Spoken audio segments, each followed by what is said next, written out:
Los responsables de emergencias internacionales saben que deben ponerse en marcha cuando reciben este mensaje en el móvil.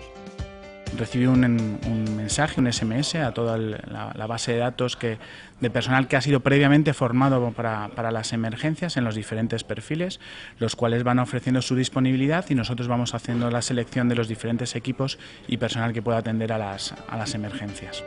Los pasos siguientes están muy marcados porque de otro modo la descoordinación afectaría al fin último del operativo: llegar cuanto antes a la zona del desastre para empezar a cubrir las necesidades básicas de la población.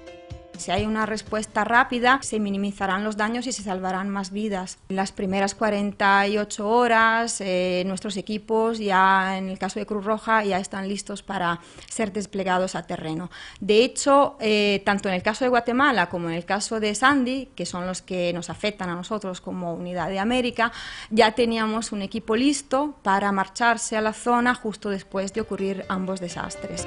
Cruz Roja Española dispone de un fondo de ayuda para emergencias para posibilitar esta primera respuesta, que incluye la movilización de equipos humanos y materiales y la compra de productos básicos en destino para atender las primeras necesidades de la población.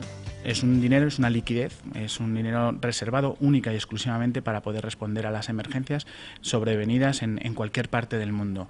Y nosotros tenemos esa capacidad, esa independencia inmediata, ¿no? Esa capacidad de respuesta desde el minuto uno de una emergencia, haciendo uso de los fondos. Cuando el desastre es de gran magnitud, tras realizar evaluaciones, la Federación Internacional de la Cruz Roja y de la Media Luna Roja realiza un llamamiento de emergencia en el que pone de manifiesto las necesidades en el terreno. Para poder realizar un despliegue efectivo existen a nivel internacional unas unidades de respuesta a emergencias que están estandarizadas, especializadas y listas para proporcionar atención básica en un plazo de 72 horas. A través de los fondos recaudados con el llamamiento se ofrece una respuesta a medio y largo plazo a las personas afectadas por el desastre.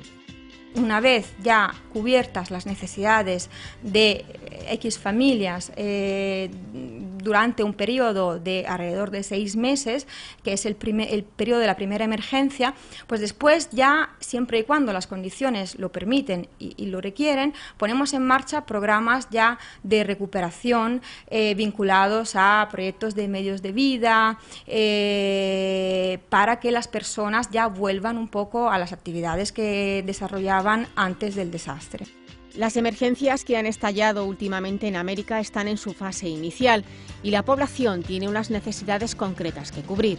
Para los afectados por el huracán Sandy se requiere de cobijo, equipos de rescate de personas o servicio de restablecimiento del contacto familiar, entre otras. Los afectados por el terremoto en Guatemala tienen otro tipo de necesidades. Kits, por ejemplo, kits de higiene, kits de cocina, lonas de plástico, mantas, techos de zinc para que las personas afectadas pudieran construirse un cobijo.